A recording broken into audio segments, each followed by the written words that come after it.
Hi friends, welcome to Siri fashions. ఈ వీడియోలో cutting చేస్తున్న డ్రెస్ వచ్చేసి నేను ఇలా పెడుతున్నాను కదా. యాక్చువల్గా కటింగ్ చేసేటప్పుడు నేను కెమెరా ఆన్ చేయడం మర్చిపోయానండి. నేను కెమెరా ఓపెన్ చేశాను, బట్ ఆన్ బటన్ నొక్కలేదనమాట. సో ఇలా కట్ చేశాను అని చూపించడం కోసం అని నేను అలా పెడుతున్నాను ఫ్యాబ్రిక్స్. అండ్ ఇది వచ్చేసి లైనింగ్ కట్ చేశానండి. ఇది ఒక 6 years బేబీ కోసం స్టిచ్చింగ్ చేయడం జరుగుతుంది. మదర్ వచ్చేసి సర్టెన్ బడ్జెట్ ఇచ్చారనమాట. ఆ బడ్జెట్లోనే మీ ఇష్టమైన డిజైన్ పెట్టి మా పాపకు ఒక డ్రెస్ స్టిచ్ చేయమని అడిగారు. చాలా లో బడ్జెట్, బట్ నేను యాక్సెప్ట్ చేశాను. 6 years బేబీ అంటే ఓకే అనేసి నేను అంబ్రెల్లా డ్రెస్ కటింగ్ని వేద్దామనేసి అనుకున్నాను. ఎందుకంటే చిన్నపిల్లలకు కామన్గా ఫ్రాక్సే కదా కామన్ అయిపోద్ది కదా. అంబ్రెల్లా లాగా స్టిచ్ చేద్దాము, షోల్డర్ దగ్గర ఒక డిజైన్ పెడదామని ఫిక్స్ అయ్యి ఉండే అనమాట. అండ్ ఈ డ్రెస్ బడ్జెట్ వచ్చేసి నేను ఎంత తీసుకున్నాను మదర్ దగ్గర, నా క్లాతే నా స్టిచ్చింగేనండి.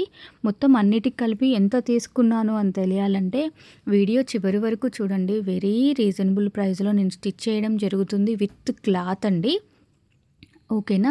ఇక డ్రెస్ విషయానికి వచ్చినట్లయితే అంబ్రెల్లా అని మనం కట్ చేసుకోవడానికి చాలా తిప్పలు పడుతూ ఉంటాం కదా. కొంతవరకు కట్ చేసుకున్నాక నేను ఎలా అయితే రౌండ్గా ఫోల్డ్ చేశానో అలా ఫోల్డ్ చేసేసుకుంటే మీకు ఈజీ అవుతుంది. అండ్ చిన్న పాప డ్రెస్ కాబట్టి నేను ఇలా గీతలు గీసేసుకున్నాను అనమాట.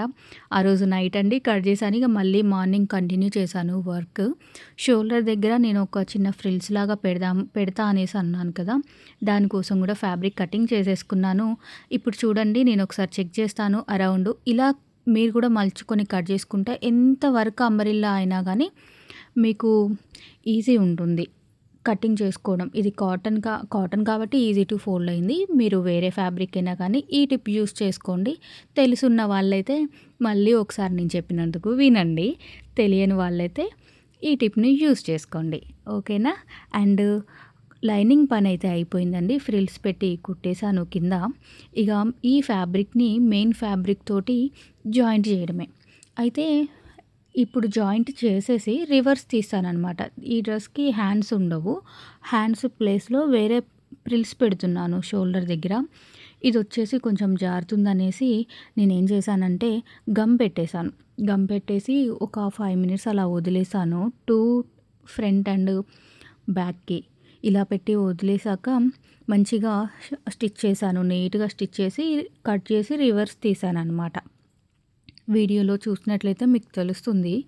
మంచిగా బ్యాక్ వచ్చేసి హుక్ పెట్టానండి. ఇక్కడైతే మీకు కట్ చేయలేదు, కానీ ఇక్కడ చూడండి స్టిచ్చింగ్ చేసుకునేటప్పుడు మాత్రం నేను మార్క్ వేసుకొని కట్ చేసుకున్నాను.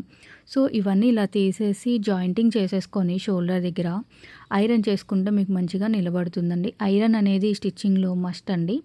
ఐరన్ లేకపోతే ఫినిషింగ్ అయితే ఖచ్చితంగా రాదు. ఓకేనా. ఫ్రంట్ బ్యాక్ పని అయిపోయింది, ఐరన్ కూడా అయిపోయింది. ఇక షోల్డర్స్ జాయిన్ చేసుకొని ఇక అసలు హ్యాండ్స్ పని అనమాట.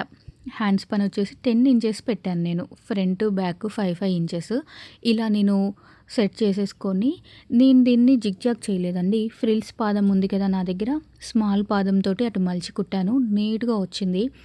అండ్ ఇంకా థ్రెడ్స్ కూడా పెట్టానండి నడుముకి. కామన్గా నేను థ్రెడ్స్ పెడుతూ ఉంటాను అందరికీ. ఎవరికైనా ఇష్టం లేదు అంటే మీరు కట్ చేసుకోవచ్చు. అండ్ ఈ డ్రెస్ కాస్ట్ వచ్చేసి 300 rupees అండి ఓన్లీ. మీకు కూడా ఎవరికైనా కావాలంటే ఆర్డర్ చేసుకోవచ్చు.